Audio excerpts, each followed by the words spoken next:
मुस्कान नाम की महिला ने अपने आशिक साहिल के साथ मिलकर अपने पति सौरभ की बेरहमी से हत्या की।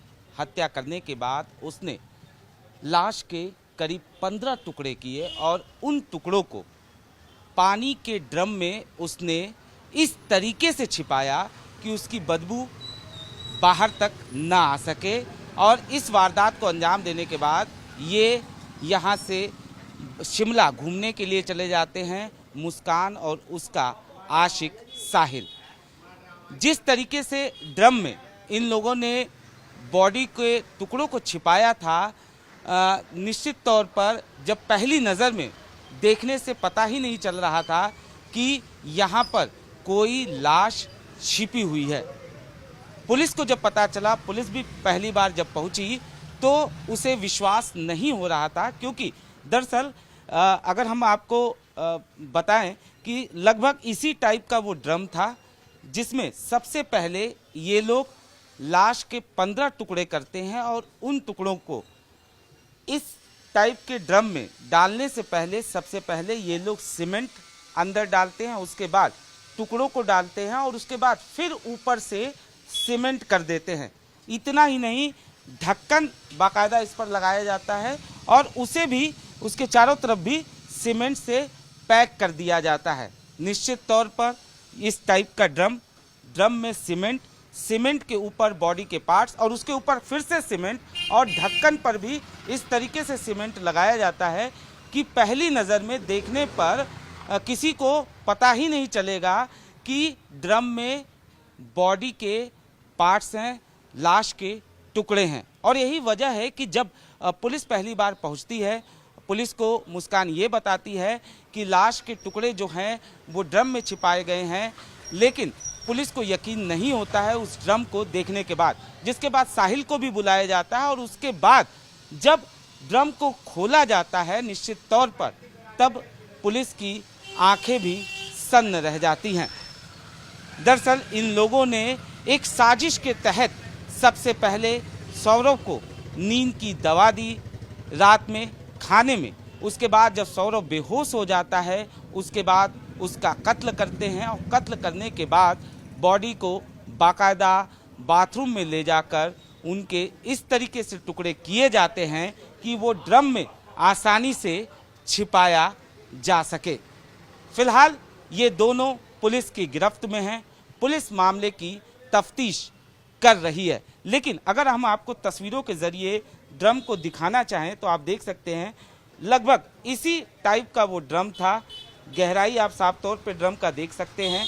नीचे बाकायदा सीमेंट पहले लगा था, फिर बॉडी के पार्ट्स और फिर यहाँ पर भी सीमेंट और ढक्कन पर बाकायदा सीमेंट लगाकर पैक कर दिया गया था।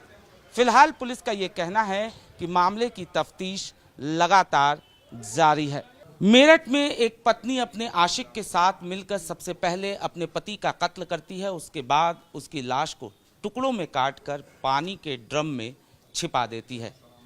इसके बाद अपने आशिक के साथ वो शिमला घूमने के लिए चली जाती है। दरअसल ये वारदात इसी घर में अंजाम दिया गया।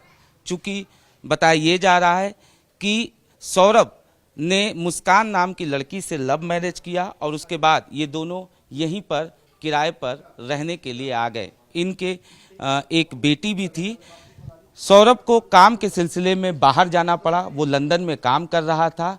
करीब 2 साल से वो लंदन में था और इस दौरान मुस्कान अपनी बेटी के साथ इसी मकान में रह रही थी। और बताया ये जा रहा है कि जब सौरभ लंदन में था तब मुस्कान की मुलाकात उसके पुराने दोस्त से हो जाती है। मुलाकात प्यार में तब्दील हो जाता है और उसके बाद साहिल नाम का लड़का जो है वो मुस्कान से मिलने के लिए अक्सर यहाँ आने जाने लगता है। 24 फरवरी को सौरभ जो है वो लंदन से वापस आता है इसी घर में। 25 फरवरी को मुस्कान का जन्मदिन रहता है और 28 फरवरी को उसकी बेटी का जन्मदिन रहता है। जन्मदिन बड़े धूमधाम से सौरभ मनाता है।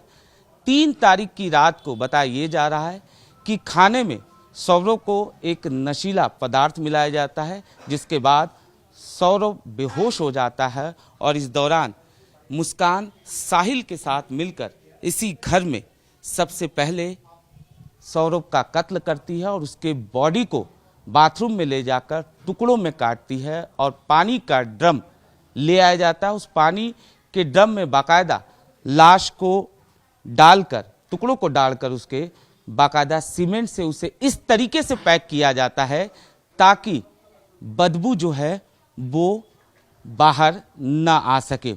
इसके बाद ये दोनों जो है वो घूमने के लिए बाहर चले जाते हैं, लेकिन जब मुस्कान वापस आती है तो वो अपने घर वालों को ये बात बताती है, जिसके बाद घर वाले पुलिस के पास जाते हैं और ये वारदात इसके बाद सामने आ जाती है।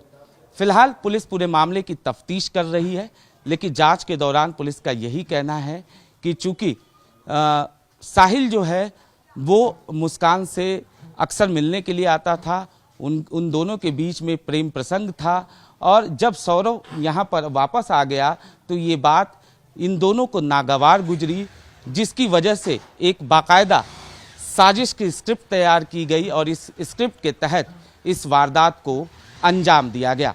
जब मुस्कान जो है वो 17 तारीख को वापस आती है साहिल के साथ, उसके बाद वो सीधा अपने घर जाती है और घर जाने के बाद सबसे पहले वो माँ से अपने गले लगती है और उसके बाद जब उससे सौरभ के बारे में पूछा जाता है तो पहले वो कुछ और कहानी बताती है, लेकिन जब उसके पिता फिर से उससे पूछते हैं उसके बाद वो पूरी घटना बताती है और उसी के बाद पिता जो है वो मुस्कान को लेकर पुलिस थाने पहुंचते हैं, जिसके बाद इस पूरी कहानी, इस पूरी वारदात के बारे में पता चलता है। लेकिन इस वक्त हम आरोपी साहिल के घर पर मौजूद हैं। थोड़ी देर पहले हम उसके कमरे में भी पहुंचे थे और उसके कमरे की जो तस्वीरें थी वो साहिल किस नेचर का था वो अपने आप में बयां करने के लिए काफ़ी थी। चूंकि जो पुलिस की थ्योरी है, पुलिस की थ्योरी की अगर बात करें तो कत्ल की वारदात को अंजाम देने के बाद मुस्कान साहिल के साथ इसी घर में आती है, यानी साहिल के घर पर आती है, उसके रूम पर आती है और सूत्रों की माने तो बॉडी के कुछ पार्ट्स जो हैं वो भी वो अपने साथ लेकर आते हैं। यानी यहाँ पर वो पहुँचते हैं, फर्स्ट फ्लोर पर वो कमरा है जहाँ पर साहिल जो है वो रहता है और उसी कमरे में ये दोनों जाते हैं। उसके बाद पूरी रात यहाँ पर रहते हैं ऐसा बताया जा रहा है। उसके बाद निश्चित तौर पर जो मुस्कान है वो साहिल के साथ फिर से जो उसका घर है किराए का वहाँ पर जाती है और बॉडी को एक बार फिर से पानी के ड्रम में डालकर बाकायदा इस तरीके से पैक किया जाता है ताकि बदबू जो है वो बाहर ना आ सके।